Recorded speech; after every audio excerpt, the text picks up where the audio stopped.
रूस के राष्ट्रपति व्लादिमीर पुतिन के भारत दौरे का आज दूसरा दिन है। रूसी राष्ट्रपति आज राष्ट्रपति भवन पहुंचे, जहां उनका औपचारिक स्वागत किया गया। राष्ट्रपति भवन पहुंचने के बाद राष्ट्रपति द्रौपदी मुर्मू और पीएम मोदी ने उन्हें रिसीव किया। इसके बाद उन्हें 21 तोपों की सलामी देकर गार्ड ऑफ ऑनर दिया गया। इस अवसर पर केंद्र सरकार के कई मंत्री और वरिष्ठ अधिकारी भी मौजूद रहे। राष्ट्रपति पुतिन का ये दौरा भारत और रूस संबंधों के लिहाज से बेहद महत्वपूर्ण माना जा रहा है। बीजेपी नेताओं ने क्या कुछ कहा है, सुनिए। देखिए, भारत और रशिया बहुत स्वाभाविक रूप से पुराने मित्र हैं और जिस प्रकार की मैत्री और केमिस्ट्री प्रधानमंत्री नरेंद्र मोदी जी और राष्ट्रपति पुतिन जी के बीच में देखी गई है कल, निश्चित रूप से दोनों पक्षों की वार्ता के बाद उम्मीद की जाती है कि दोनों देशों के बीच व्यापारिक और सांस्कृतिक संबंध और अधिक मजबूत होंगे और भारत के व्यापार और उद्योग में नई संभावनाएं मिलेंगी रूस के साथ व्यापार करने में। I think it is important for us to look at the visit of President Putin from a bilateral perspective. We have an annual summit between our leaders. This is the 23rd summit. President Putin is visiting India for the 10th time.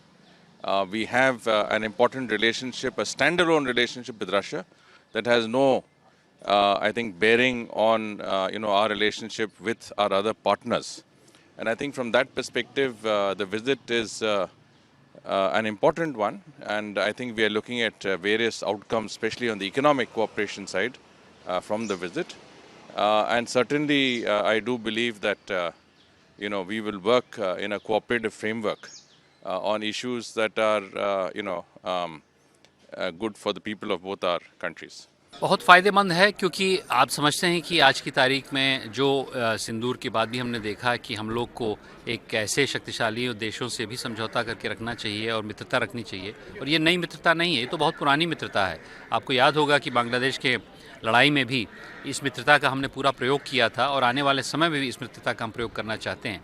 लेकिन मित्रता इस प्रकार की है कि आप जानते हैं कि राजकुमार जी के समय से हम लोग का रूस से बहुत गहरा संबंध था, बहुत व्यापक संबंध था, और उसी संबंध को आगे बढ़ाने के लिए हो रहा।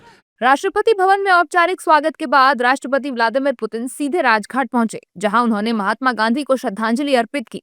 महात्मा गांधी को श्रद्धांजलि अर्पित करने के बाद रूस के राष्ट्रपति व्लादिमीर पुतिन ने राजघाट पर विजिटर्स बुक पर संदेश लिखा। राजघाट से राष्ट्रपति पुतिन का काफिला हैदराबाद हाउस पहुंचा, जहां उनकी पीएम मोदी के साथ अहम बैठक है। इस बैठक में दोनों देशों के बीच कई अहम मुद्दों पर समझौते किए जाने की उम्मीद है।